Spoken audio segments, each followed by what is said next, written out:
ojos a la realidad de esa fuente que eres tú, Señor amado, de esa fuente inagotable de amor, de esa fuente inagotable de agua viva, como dijiste a aquella mujer samaritana: si bebes de esta agua, volverás a tener sed. Pero si bebes del agua que yo te daré, será en ti una fuente de agua que salte para vida eterna, Señor. Permítenos a cada uno, Dios, de tu pueblo, entender, Señor amado, cuál es la fuente de nuestro corazón, para que no, Señor, nos hagamos cisternas, para que no busquemos nuestros propios estanques, para que no busquemos fuera de ti lo que sacia el corazón, porque ciertamente fuera de ti jamás un corazón podrá ser saciado.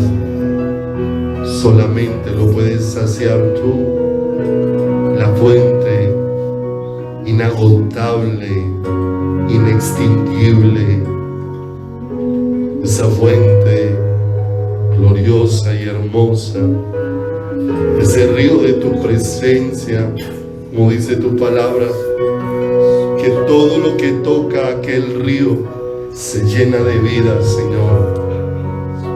Permítenos por tu gracia ser parte de ese pueblo sumergido en el río de tu Espíritu, Señor. Ese pueblo permeado por la vida tuya, ese pueblo sobre el que cada día impartes más y más de ti mismo. Ese pueblo impregnado, aquí estamos, Señor. Tú eres nuestra necesidad. Tú eres, oh Dios, tú nos creaste para ti, Señor. No dejes que nuestro corazón siga buscando, Señor, en lugares o en direcciones equivocadas, Señor. Guíanos por tu Espíritu a buscarte a ti, a buscarte con todo nuestro corazón, porque aún es una obra que necesitamos que tú mismo hagas en nuestras vidas, Señor. Solamente tú nos puedes guiar y nos puedes dar esa gracia de buscarte y de todo nuestro corazón y de todas nuestras fuerzas, donde todo mi ser se estremezca en un anhelo inexplicable por ti, donde todo mi ser se estremezca con hambre y sed de tu presencia, con un anhelo, Dios, de estar junto a ti, que no se desvanezca, que no se detenga, sino que cada día sea más intenso. Ese pueblo que pueda decir: vive Jehová, en cuya presencia estoy. Enséñanos a vivir delante de ti, Señor. Enséñanos a vivir delante de tu presencia. Enséñanos a vivir, Señor, allí, en el lugar destinado por ti para nosotros, al abrigo del Altísimo y a la sombra del Dios omnipotente. Por tu gracia maravillosa, Señor, aquí estamos, un pueblo al que tú le conoces el corazón. Un pueblo, Señor, del que nada está escondido delante de tus ojos. Un pueblo al que tú le conoces los motivos, los deseos, al que tú le conoces los pensamientos. Aquí estamos hoy, un puñado de ese pueblo. Hemos podido reunirnos esta noche por tu gracia y te rogamos, precioso Dios, que nos des luz, que disipe todas las tinieblas y la oscuridad de nuestro corazón y nos alumbres con tu preciosa palabra para ser conducidos por ella, para ser el pueblo de tu corazón, ese pueblo hermoseado por tu presencia, ese pueblo que busque las cosas de arriba donde está Cristo sentado. Permite que cualquier circunstancia que al presente esté en nuestras vidas, Señor, nos lleves a caer rendidos a los pies de Cristo. Porque aún tu palabra dice que tu benignidad nos conduce al arrepentimiento, nos conduce a volvernos a ti, nos conduce a correr postrados delante de tu presencia para encontrar en ti todo lo que nuestro corazón necesita. Padre, gracias por la obra que haces en cada vida y en cada persona. Gracias, Dios, por sostener nuestros corazones y fortalecerlos. Que, como dice la Escritura, fortaleceos en el Señor y en el poder de su fuerza. Fortalécenos con tu presencia, con tu palabra, con tu Espíritu, mientras estamos aquí reunidos, esperando más de ti, Señor. Asimismo, gracias por permitirnos la gracia de traer nuestras ofrendas delante de tu presencia. Gracias por permitirnos, Señor, traer a tus pies, Señor, nuestro corazón y nuestra vida. De traer a tus pies, oh Dios de los cielos, nuestro corazón para que esté, Señor, humillado bajo tu poderosa mano. Y asimismo, danos un corazón dadivoso como el tuyo. Corazón, Señor amado, que reciba de ti y aprenda de ti a honrarte, a bendecirte, a agradecerte y a reconocer, Señor, que tú eres el Dios que nos sustenta, el Dios que nos sostiene, el Dios que guarda nuestras vidas, precioso Rey. Padre, en tus manos esta palabra, Señor, hazla oír al profundo de nuestro corazón conforme a tu voluntad, no conforme un ser humano la quiera expresar y quiera imponerla sobre alguien.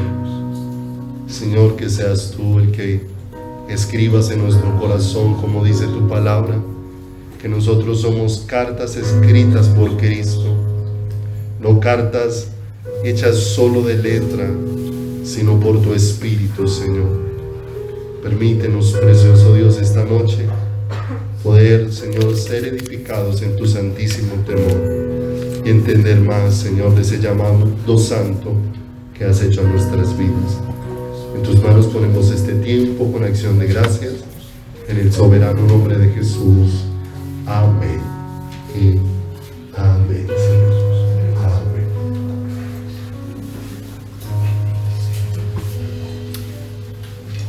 Buenas noches, Dios les bendiga. Le damos muchas gracias al Señor porque en su infinita misericordia Él es tan hermoso para con cada uno de nosotros y nos ha hecho un llamado extraordinario, que en la medida que Dios nos va dando luz del llamado al que nos ha hecho, pues podremos empezar a disfrutar de la preciosa bondad y de la preciosa voluntad de Dios para cada una de nuestras vidas. Le invito a que me acompañe en su Biblia, segunda carta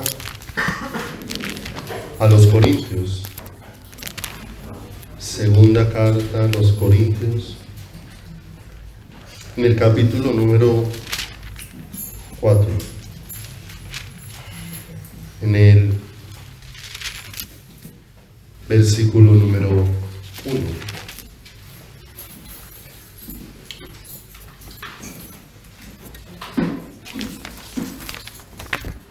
Nuestros corazones y nuestras vidas necesitan mucho entender y conocer de la mano de Dios su preciosa voluntad y su precioso llamado para cada una de nuestras vidas.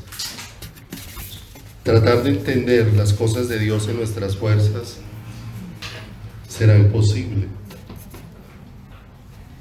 porque los pensamientos del corazón de Dios son tan profundos que solamente Él nos puede ensanchar de tal manera que podamos escuchar el latir de ese corazón, y lo necesitamos, porque aún, mire, tan tremendo que aún nosotros podemos oír las palabras que una persona nos expresa, y tal vez oímos sus palabras, pero no oímos el corazón de esa persona en las palabras que nos expresa.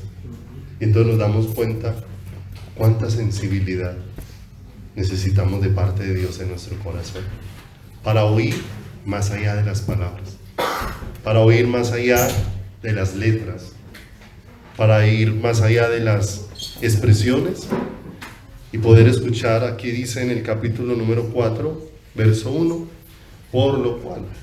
De manera que ahora nos tendremos que devolver a mirar un poco de a dónde salió ese por lo cual, ¿cierto? Porque parece que ya vamos a llegar a una conclusión, vamos a llegar a algo que depende de lo anterior. Ahora lo vamos a ir mirando. Por lo cual, dice, teniendo nosotros este ministerio, según la misericordia que hemos recibido, no desmayamos. Y entonces aparece una palabra muy hermosa aquí, y es la palabra ministerio, ¿cierto? Que nos expresa algo que nos ha sido entregado, algo que nos ha sido asignado. La palabra ministerio tiene como definición servir, lo que se hace o lo que se expresa. De manera que hemos recibido algo para servir y también para expresar dentro de nuestras vidas y dentro de nuestro corazón y dentro de nuestro caminar. Ministerio es lo que se desarrolla o lo que se hace, mientras que ministro es la persona, ¿sí? Que identifica la persona que fue elegida, escogida, diseñada, puesta para esto. Pero tenemos que ir identificando muchas cosas para poder entender qué es lo primordial a lo que Dios nos ha llamado y desde dónde se desprende todo lo que nosotros podamos hacer para el Señor según la voluntad preciosa y perfecta del Señor. En 1 Corintios capítulo número 6, verso 19, habla de algo que necesita ser conocido por nuestro corazón y que necesita ser conocido por nosotros. Porque hablándole a la iglesia allí en el verso 19 del capítulo 6 en 1 Corintios dice, o ignoráis, ¿cierto? O sea, hay algo que tiene que ser conocido en nosotros, que vuestro cuerpo es templo del Espíritu Santo, el cual está en vosotros, el cual tenéis de Dios y que no sois vuestros.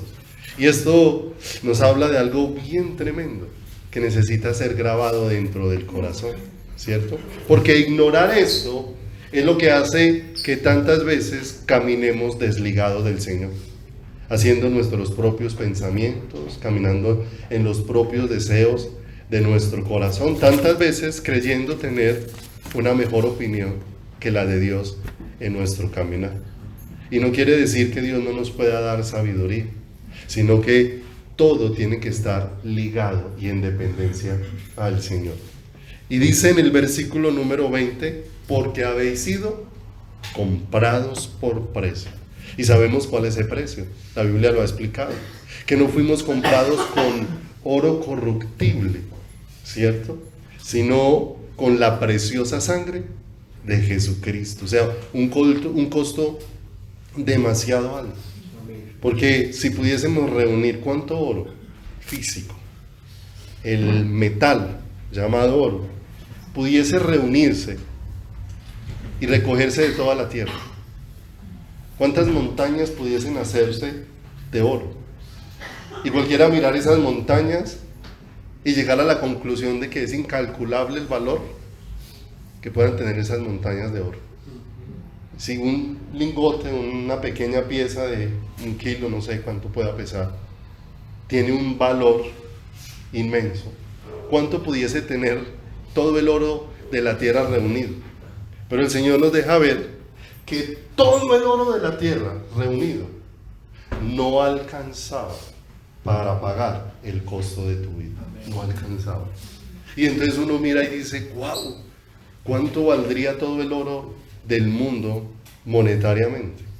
O sea que nos damos cuenta que esto era mucho más que un pago económico. Es mucho más que un pago físico. Era una entrega de una vida con un valor incalculable delante de Dios, como es la vida de nuestro Señor Jesucristo. Y por ahí empieza este pensamiento tan profundo. Porque a veces la iglesia estamos caminando en muchos aspectos, pero desligados de que ya no somos nuestros propios dueños.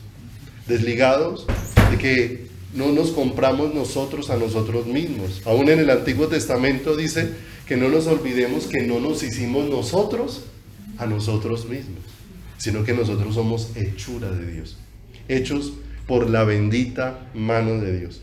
Y si no quieres, sin ir tan lejos, sin querer exaltar en ninguna manera la vida de una persona, sin ir tan lejos, mire la maravilla que es el cuerpo humano, porque ella expresa a Dios por cada aspecto, a tal punto que una sola persona con mucha sabiduría no alcanza a comprender el funcionamiento. Por eso vemos en las ciencias de la salud que hay cantidad de personas que se han especializado y profundizado, ¿cierto? Pero tienen que ser un cúmulo de personas porque es tan profundo el cuerpo humano y es tan extraordinario y tan especial, y la armonía con que Dios lo hizo, que nos expresa, ya nos deja ver que nada más este estuche que no va a ir al cielo, este estuche que un día, como dice la tierra, como dice la escritura, va a volver al polvo, porque el polvo fue hecho, ¿cierto? Expresa las maravillas que Dios ha hecho. Y que esto, comparado con la maravilla de la obra de la cruz, es algo infinitamente pequeño comparado con esa grandeza. Y dice aquí la escritura, para que no perdamos de vista que hemos sido comprados por precio. Y ese haber sido comprado significa para un propósito. Ahí dice, glorificad pues a Dios, ¿en dónde? En vuestro cuerpo y en vuestro espíritu, los cuales son de ¿quién? Los cuales son de Dios. Qué pensamiento tan profundo, porque ser cristiano en el lenguaje de Dios es ser uno que ha sido vivificado con la vida de Dios para que viva para Dios, y eso no lo podemos perder de vista, porque eso va a marcar una gran diferencia en nuestros corazones.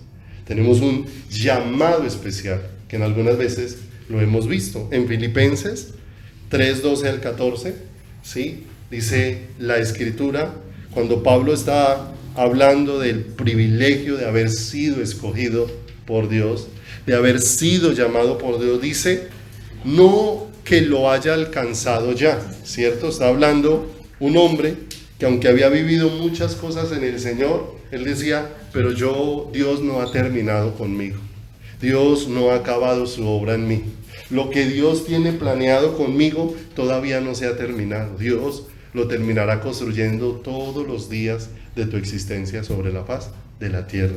No que ya lo haya alcanzado ya, ni que ya sea ¿qué? Perfecto, sino que prosigo por ver si logro asir. La palabra asir es agarrar, aferrar, tomar aquello para lo cual también fui asido por Cristo. ¿Qué? Y mire lo hermoso que va colocando aquí, como una adherencia de algo de lo cual no nos podemos escapar, ¿cierto?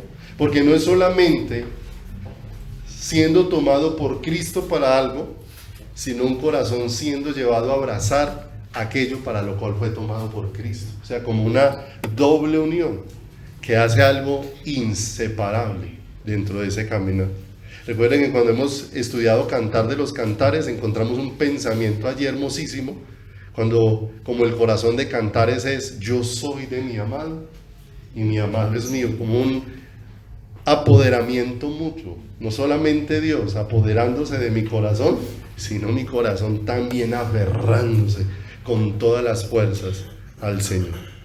Y dice ahí la escritura, verso 13, hermanos, yo mismo no pretendo haberlo ya alcanzado, Pero una cosa hago, olvidando ciertamente lo que queda, ¿qué? Lo que queda atrás, ¿cierto? ¿Cuántos hemos vivido muchas cosas hacia atrás en el Señor? ¿Cierto? Muchos podremos, ¿cierto? Pero Dios no nos llamó a quedarnos anclados en ese momento en el que vivimos, ¿cierto? Fue un momento, pero ese momento lo que estaba abriendo era el corazón para vivir muchos más momentos con el Señor, muchos más momentos con Dios, y eso es extraordinario, cuando ya empiezas a experimentar que cada momento en tu vida es preparado por Dios para Dios manifestarse sobre tu corazón. Ayer que compartíamos un rato con Steven, él me compartía algo que le pasó yendo en un avión, y él dice que él estaba pegado de la ventana viendo el cielo como se veía de otra manera, ¿cierto? Pero él viendo ese cielo de esa otra manera podía escuchar cómo Dios le decía que él había preparado eso para él. Y entonces ya ese cielo no es el cielo que uno está mirando por una ventana, ya es un cielo en el que Dios me está hablando, ya es un cielo en el que Dios está manifestando en mi corazón, es un escenario en el que Dios se está mostrando a mi vida para que mi corazón quede absolutamente enganchado al corazón de Él. Dice aquí la Escritura, entonces ciertamente olvidando lo que queda atrás, ¿cierto? Mire lo que pasaba con el maná. El maná era un milagro de Dios, servido cada mañana, una figura de esa porción que Dios nos quiere dar cada día de Él para alimentar nuestro ser. Pero pasaba algo con el maná. La porción servía para un día, ¿cierto? Cada día había que ir a tomar nuevo, ¿cierto? Cada día había, y lo más hermoso en el Señor es que el Señor cada vez que nos va llevando a más de Él, nos va haciendo como más profundo. Mire que entre más profundo ha ido el hombre en el mar, ¿cierto? Más el mar se le ha vuelto inexplicable, ¿cierto? Más se le ha vuelto inaccesible. Hay cantidad de cosas que las han investigado y para ellos son inexplicables. No se explican cómo funcionan. Es más, una de las cosas que asombra a la gente cuando ha ido tan profundo en el mar es, la primera pregunta que surge es, ¿cómo puede haber vida en estas condiciones? ¿Cómo puede haber vida si todo está señalado? ¿Cierto? Hace unos días veía un programa donde había una especie de camarones, ¿cierto? Que estaban viviendo como a unos 4.500 metros abajo del fondo del mar, donde todo es absolutamente oscuro, pero viven en una especie de grietas que hace un volcán, donde todo el día, allá ese volcán de en medio del mar, todo el día está botando ese azufre. O sea, en esas condiciones, ¿quién puede vivir? En un ambiente totalmente tóxico, bajo una presión impresionante, pero allá se multiplican como si fuera de manera natural. Y eso solo genera un asombro, pero a la vez un mundo de incógnitas que el hombre no puede explicar, pero que nos permiten ver la grandeza del poder de Dios en nuestras vidas. Y dice acá la Escritura continuando, ciertamente olvidando lo que queda atrás y extendiéndome a lo que está adelante, prosigo a la meta. Y mire lo hermoso, porque ahí es donde tenemos que considerar el llamado del Señor, como lo consideraba Pablo, porque él dice al premio del supremo llamamiento, ¿cierto? O sea, Pablo identificaba que esa elección y ese llamado que Dios le había hecho, no había nada en la tierra que se comparara a ese llamado tan excepcional. Lo llama supremo como para expresar que no hay nada más alto que ese llamado, que no hay nada de más honor, que no hay nada más especial, que no hay nada más glorioso, que no hay nada más extraordinario que ese llamado que Dios nos ha hecho. En segunda de Timoteo, en el capítulo número 1, en el versículo número 8, nuevamente hay una expresión de ese llamado tan extraordinario que Dios hace a nuestras vidas. Y dice, segunda de Timoteo 1:8, por tanto, no te avergüences de dar testimonio de ¿quién? De nuestro Señor Jesucristo, ni de mí, preso suyo, si no participa de las aflicciones por el Evangelio según el poder de Dios. Verso 9. ¿Quién nos salvó? Y mire lo hermoso que continúa ahí. Cómo ve y cómo percibe el llamado de Dios el apóstol Pablo. Y dice, y llamó con llamamiento santo. O sea, con algo que no es de este mundo, con algo que no proviene del ser humano. Porque este santo es algo que solamente le pertenece ¿a quién?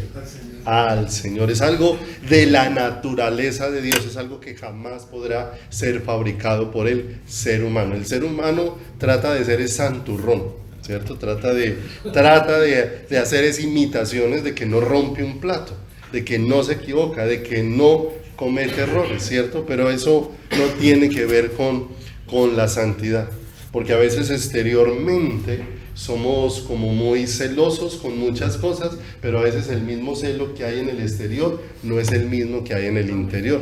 A veces somos exigentes con cosas externas, pero a veces somos complacientes con cosas dentro del corazón, y cosas dentro del corazón que no agradan a Dios, que nos permiten ver que realmente solo santo es ¿quién? El Señor. De manera que Él contempla el llamamiento como un llamado supremo, pero también como un llamado santo hecho por el Señor. Y en Hebreos 3, 1 y 2 nos expresa otra forma de este llamamiento tan excelso y tan precioso que Dios ha hecho a nuestras vidas. Dice allí, por tanto, hermanos santos, ¿cierto? O sea que no está hablando a cualquier persona, sino a alguien sobre la que ya la vida de Dios está obrando en ese corazón, ya está participando de la vida de Dios. Por tanto, hermanos santos, participantes, y mire lo hermoso, cómo nuevamente expresa el llamado, del llamamiento celestial. Cuando Pablo expresa ese llamado tan excelso, lo expresa o lo deja ver en dimensiones que nos permiten ver que es inigualable ese llamado que Dios ha hecho a cada una de nuestras vidas. Efesios, vayan conmigo allí, capítulo número 4.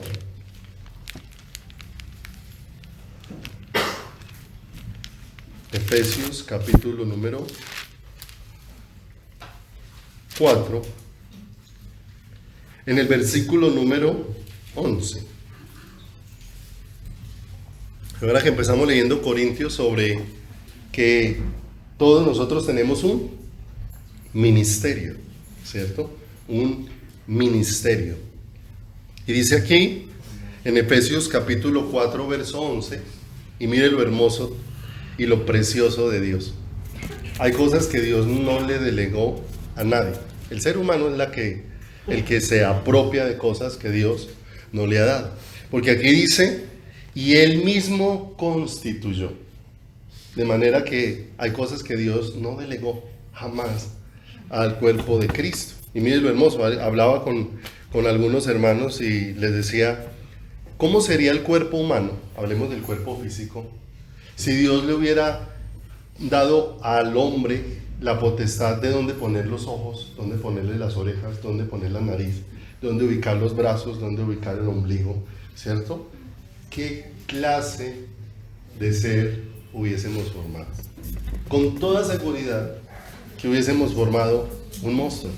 Si se nos hubiese dado la oportunidad de que nosotros pusiéramos cada miembro del cuerpo donde a nosotros nos hubiese parecido, porque lo hubiéramos pensado de muchas formas y de muchas maneras. Pero qué hermoso que cuando Dios hizo el cuerpo humano, lo hizo conforme su pensamiento, su diseño, y lo hizo perfecto. Cada cosa la ubicó en el lugar ideal, ¿cierto? Y a cada cosa la hizo de manera muy especial. De manera que cuando venimos al cuerpo de Cristo, de la misma manera, Dios no le dio al hombre la potestad de poner a cada miembro en el cuerpo de Cristo como a cada uno le parezca, ¿cierto? Nosotros a veces vemos, ¿cierto? Y nos parece que un hermano debiera hacer ojos, que el otro debiera hacer orejas, que el otro debiera hacer piernas, ¿cierto? Y si hay alguno que no nos gusta mucho, entonces queremos darle en el cuerpo un lugar, pues, que sea como al gusto que tenemos del hermano o de la persona. Pero qué hermoso que Dios en el cuerpo de Cristo no le dio ese privilegio a nadie, sino que Dios se reservó, como dice aquí, Él mismo constituyó a unos apóstoles, a otros profetas, a otros evangelistas y a otros pastores y maestros, ¿cierto? O sea, plantó, edificó, capacitó, dio dones en medio de su pueblo, pero dice en el verso número 12, ¿con qué propósito? A fin de perfeccionar a los santos. ¿Quiénes son los santos? Nosotros, los que hemos recibido la vida de ¿quién? Los que hemos recibido la vida de Dios, los que por el poder de Dios hemos nacido de nuevo, ¿cierto? Algo que no hace el ser humano, que no imparte el ser humano, sino que Dios mismo lo hace. A fin de perfeccionar a los santos para la obra de ¿quién? Entonces me llama mucho la atención porque el pensamiento nuestro dentro de la iglesia es que el ministerio lo hace el pastor, el ministerio lo hace el que lidera, pero de acuerdo al pensamiento de Dios, el ministerio lo hace es ¿quién? Déjalo ahí en el verso número 12. De acuerdo al pensamiento de Dios, ¿quién es el que hace el ministerio? La obra del ministerio. Los santos, ¿sí o no? Porque estamos leyendo al principio que Dios nos dio un ministerio, ¿cierto? Y entonces nosotros muchas veces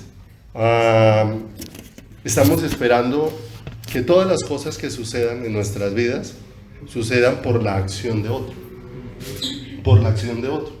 Y no nos damos cuenta que Dios no lo estaba pensando de esa manera, porque Dios no estaba pensando que un miembro fuera dependiente de otro miembro, aunque los miembros entre sí se ayudan. Amén. Se ayudan, pero no dependen el uno de quién, del otro, aunque se ayudan. Todos dependen de quién, todos dependen de la cabeza, porque el Señor dice que la cabeza de la iglesia es Cristo y que nosotros somos ¿qué? Su cuerpo, de manera que todos los miembros del cuerpo funcionan, ¿cierto? Dependiendo de quién, de la cabeza. Entonces nuevamente dice acá, a fin de perfeccionar a los santos para la obra del ministerio, ¿cierto? O sea, que ¿quiénes son los que vamos a servir?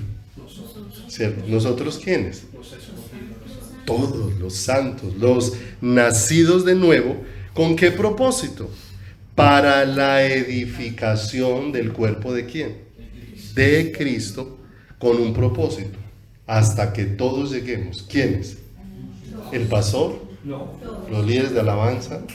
¿Las personas que reciben a los hermanos cuando llegan a la iglesia? ¿Los que hacen el aseo? No, hasta que todos lleguemos a la unidad de la fe y del conocimiento del Hijo de Dios, a un varón perfecto a la medida de la estatura de la plenitud de ¿quién?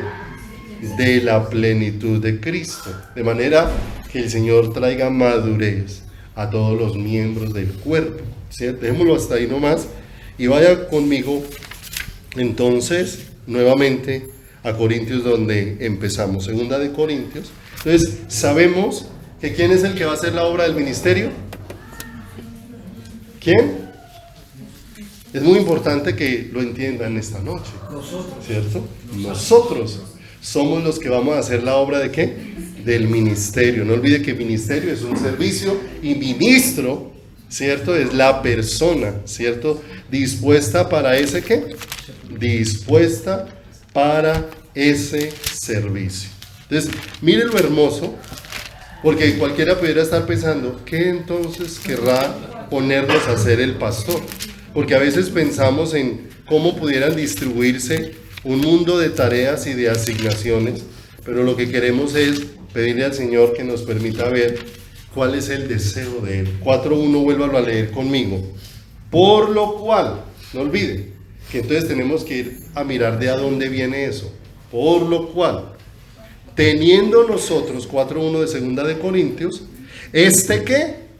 Ministerio. O sea, ¿cuántos tienen un ministerio? Todos, ¿sí? Todos.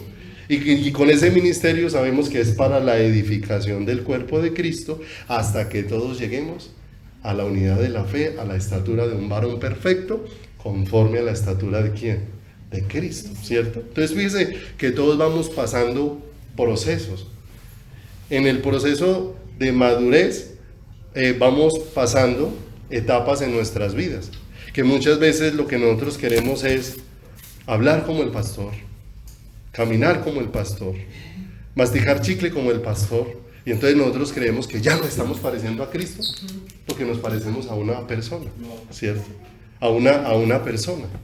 Y entonces eso hace parte del proceso, ¿cierto? En ese momento todavía no estamos viendo con mucha claridad al Señor, entonces tenemos la mirada puesta muy en un ser humano. Entonces, por eso muchas veces queremos es imitar lo que hace otro ser humano. Y a veces terminamos haciendo muchas cosas tratando de imitar al ser humano, ¿cierto? Entonces, alguien escucha en su inmadurez que alguien ora a las 3 de la mañana, entonces ese quiere levantarse a las 3 de la mañana a imitar lo que hace ¿quién? A imitar lo que hace el otro.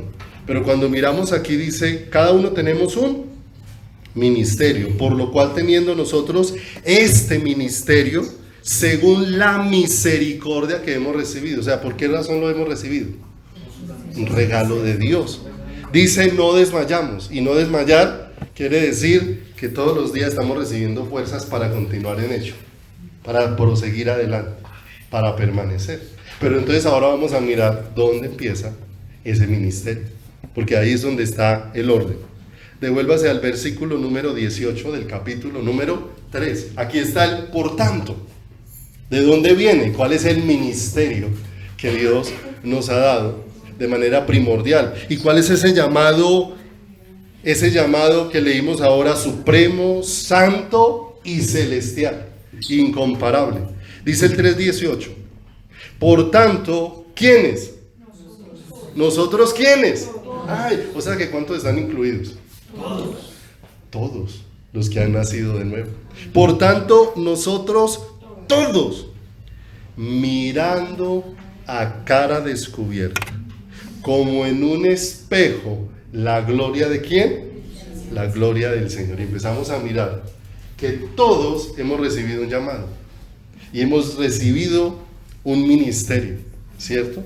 Y aquí empieza a expresarse en este verso 18, que es el más excelso de todos, ¿cierto? Y es el de buscar el rostro del Señor. ¿Qué es lo que dice acá?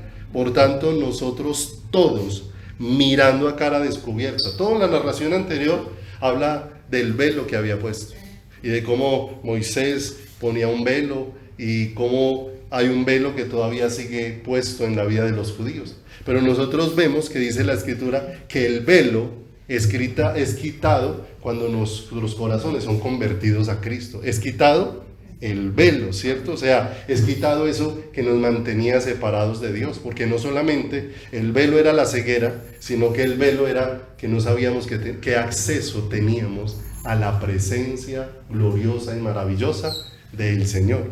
Entonces dice aquí, por tanto, nosotros todos, mirando a cara descubierta como en un espejo, la gloria de ¿quién? Del Señor. O sea, que aquí hay un llamado común a todos nosotros. ¿Y es cuál? Buscar el rostro del Señor. Y desde ahí es donde se tiene que originar el llamado para todos nosotros y para todas nuestras vidas.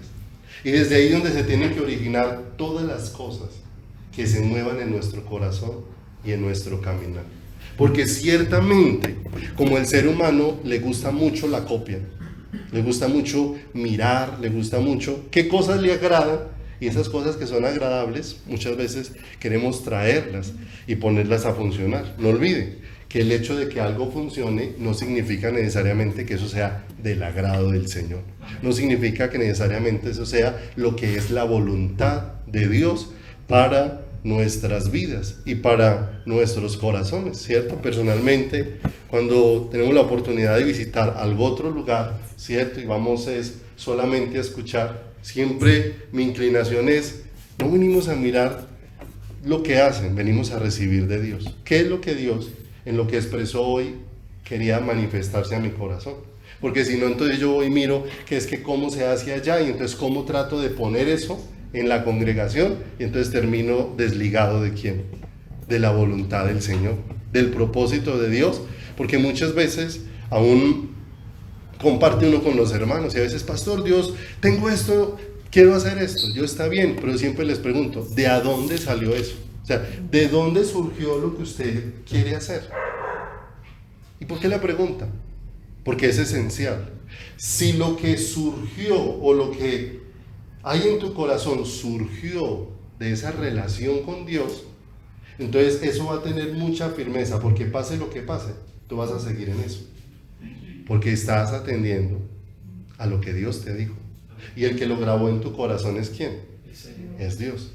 Pero si lo que quieres hacer surgió de una copia, dentro de poquito eso va a desvanecerse. Apenas aparezca un obstáculo, entonces dice, ya no quiero hacer eso, o ya no quiero continuar, o ya no quiero permanecer. Entonces, cuando los discípulos estaban siendo perseguidos, aparece un hombre con una sabiduría de Dios en ese momento, y dice, déjenlos, si lo que está pasando con ellos es de Dios, eso va a permanecer, pero si es de los hombres, eso va a desaparecer. Y entonces eso nos empieza a dar una evidencia de lo hermoso de este llamado a nosotros buscar ¿a quién? Al Señor, porque ahí es donde empieza todo, porque ahí es donde Dios empieza a ubicar Él mismo a cada uno dentro del cuerpo.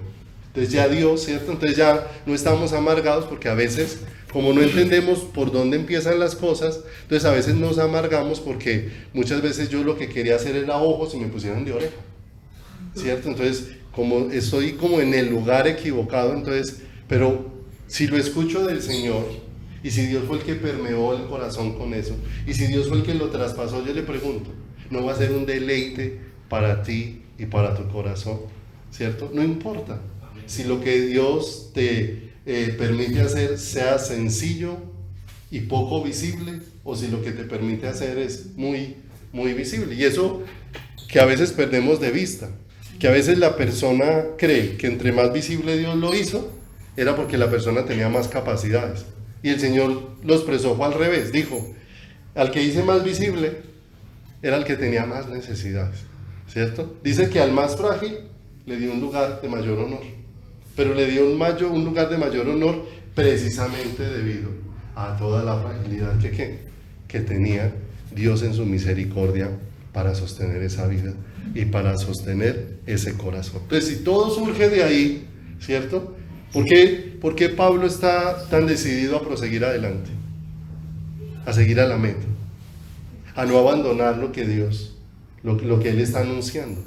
Fui tomado por Dios, y yo quiero tomar lo que Dios me dio, y quiero seguir, y no quiero abandonarlo, y no quiero retroceder. ¿Por qué no quería soltar nada de lo que le había sido dado? Porque eso nació de Dios, y el que lo instaló en él fue ¿quién? Fue Dios. Recuerda que una de las cosas en el encuentro que el Señor propicia de Pablo con él, ¿cierto? Que nació en el corazón de Dios, cuando se le aparece en el camino y le dice, Saulo, Saulo, ¿por qué me persigues? El Señor ese mismo momento le dice algo, ¿cierto? Porque le voy a mostrar cuánto sufrimiento va a tener por mí. ¿Cuánto sufrimiento vivió Pablo? ¿Hay algún momento en la vida de Pablo que Pablo estuviera diciendo, ¿por qué me toca pasar todo esto? No. Entonces miren lo hermoso, lo que nació, todo llamado que nace de esa relación con Dios, ¿cierto? Por eso el llamado supremo es este, un llamado a buscar su rostro, un llamado a buscar su presencia, que no es algo nuevo. Esto que aparece en este capítulo no es algo nuevo, no es algo que de pronto apareció en el Nuevo Testamento porque apareció la iglesia, no, eso pertenece al plan eterno de Dios. Vaya conmigo un momentico al Salmo 27, 27:8. Miremos algunas porciones ahí en este Salmo.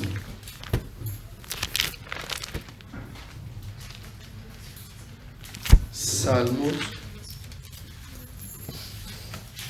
capítulo número 27, en el verso número 8, mire lo que experimentó el salmista acá, que es algo similar a lo que estamos hablando en Corintios.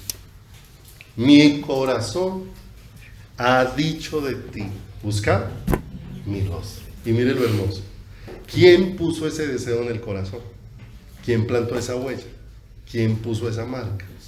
¿Quién puso ese interés? ¿Quién despertó ese deseo? Ahora él clama, tu rostro buscaré, oh Jehová. Mire lo hermoso, porque esa es la prioridad, ¿cierto? A veces en la vida cristiana se nos enseña el camino del hacer, ¿cierto? Pero no el del ser. Entonces terminamos haciendo mucho sin realmente ser en nuestro corazón, sin ser, hablando desde la vida de Dios dentro del corazón. El lunes les compartí algo a los hermanos del Caribe, hablando acerca de cómo la vida de fe es una vida que necesariamente tiene que tener evidencias visibles de eso que está aconteciendo por causa de la fe dentro del corazón. Porque muchos, al parecer, han nacido de nuevo, pero como que no se han percatado de que ese nacimiento no fue real. Porque ciertamente, si la vida de Dios llegó a un ser, aunque ese ser humano no sea perfecto, ese ser humano sí va siendo llevado a vivir en rectitud. No es perfecto, pero Dios va plantando rectitud en ese corazón. Dios, este hombre no es perfecto, pero Dios iba plantando integridad en el corazón, dentro de ese caminar. Entonces, les compartía de un testimonio que leí acerca de un hermano que tenía, una persona que tenía una empresa de leche. Y un día fue a un lugar, a una congregación, y ese día allí el Señor tocó su corazón.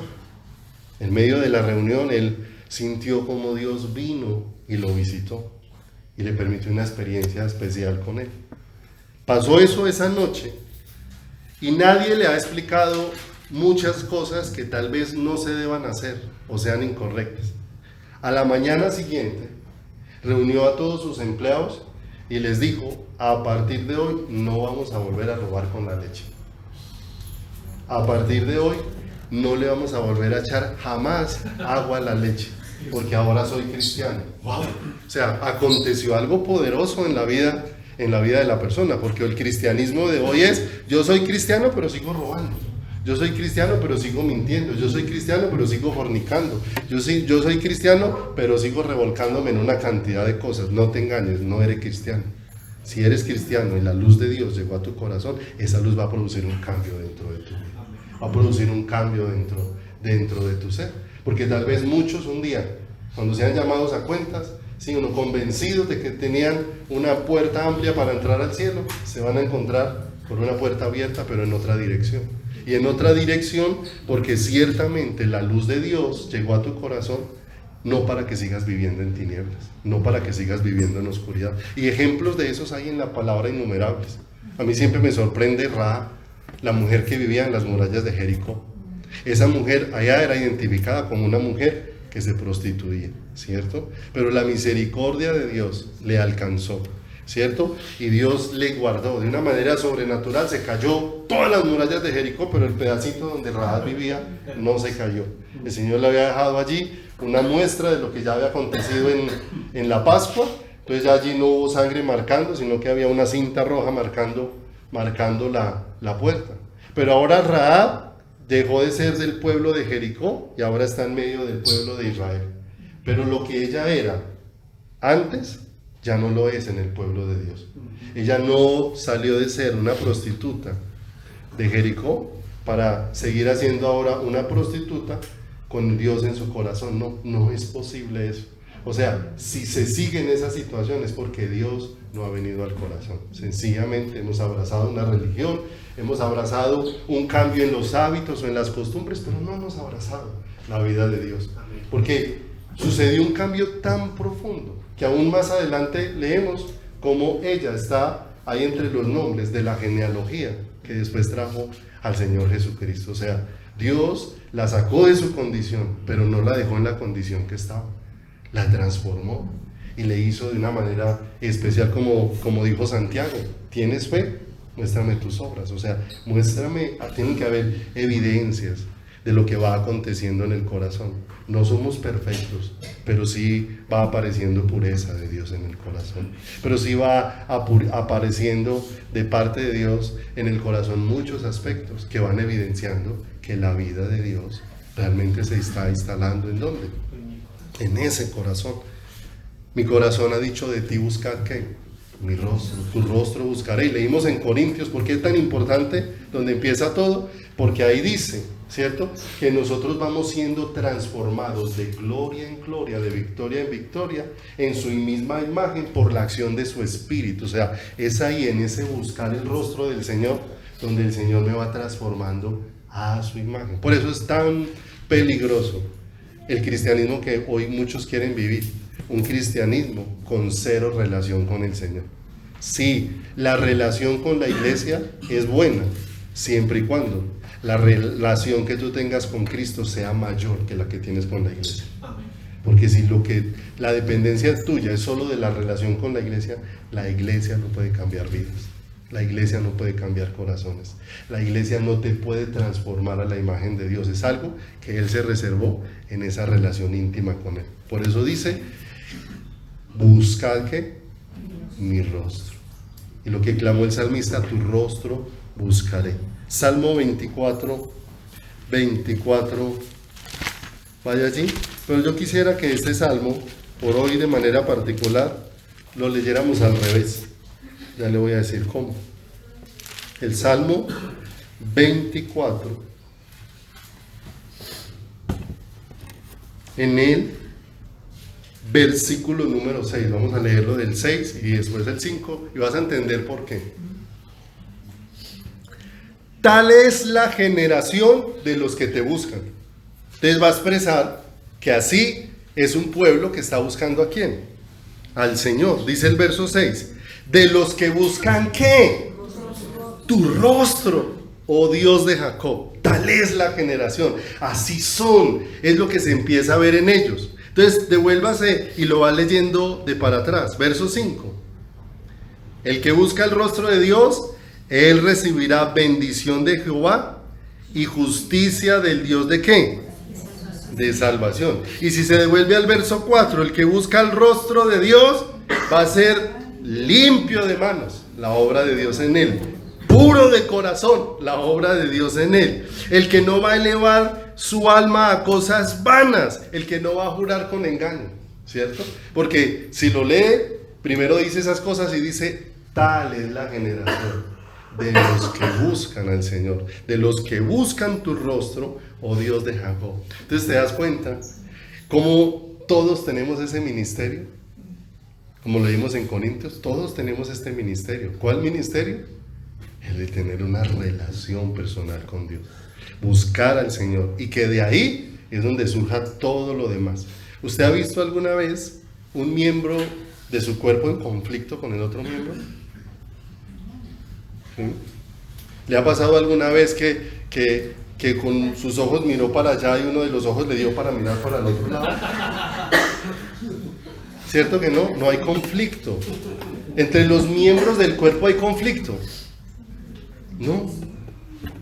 Si están bien, funcionan ¿en qué? En armonía. Yo le he colocado algún ejemplo y el Señor sí que me ha permitido aprender de esto. Porque ahora poco que me hicieron la cirugía de los ojos, ¿cierto? Una de las cosas que a uno le explican es que le hacen la cirugía, pero a usted con un ojo queda viendo de cerca y con el otro ojo queda viendo de lejos. Le explican y le ponen una prueba y le dan unos lentes y lo ponen a caminar todo el día y por la tarde le dicen si se quiere hacer la cirugía o no, porque así va a quedar. Entonces le hacen la cirugía y uno al principio se ve muy extraño, uno se siente muy extraño, por lo menos me ocurrió. ¿Cierto? Que al principio me sentía como cuando una persona entra a ver una película en 3D, pero se quita las gafas del 3D y ve todo así como que no sabe qué es de allá y qué es de acá, ¿cierto? Entonces al principio mucha molestia y como muy consciente de cómo estaban mis ojos, entonces yo sabía que por un ojo veía más de lejos y por el otro más de cerca, entonces yo muchas veces iba a mirar de lejos así, y si iba a mirar de cerca así, ¿cierto? pero me generaba fastidio. Cuando estaba mirando de lejos con los dos ojos, yo sentía que me fastidiaba un ojo, y cuando miraba de cerca, sentía que me fastidiaba el otro, ¿cierto? Y era mucha la molestia, ¿cierto? Hasta que la doctora me explicó y dijo, vea, eso es un proceso de 6 meses. En 6 meses su cerebro se habrá adaptado al cambio que hay dentro de sus ojos.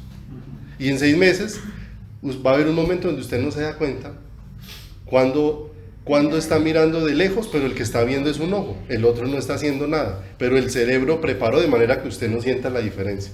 Y cuando el otro está trabajando y uno dice, wow, ¿cómo puede ocurrir esto de que terminan los dos ojos trabajando en una armonía impresionante, ¿cierto? De manera que cuando se necesita uno, funciona, y cuando se necesita el otro, funciona, pero no están tratando los dos de pelear el uno con el otro, y en cosas que el Señor le permite a uno vivir, le enseña cosas tan maravillosas. Cuando hay conexión con Dios, Dios va a poner a todos los miembros de su cuerpo en el lugar ideal, de manera que no va a haber conflicto dentro del cuerpo. Vamos a vivir todos, como dice el Salmo 133, cuán hermoso, cuán bueno, cuán delicioso es vivir los hermanos juntos y en armonía. Pero es que esa armonía solamente la puede poner Dios cuando estamos ligados ¿a qué? A la cabeza. Vamos a mirar 2 citas más y terminamos por hoy. Salmos 105, versículo número 1. Salmos 105, en el versículo número 1.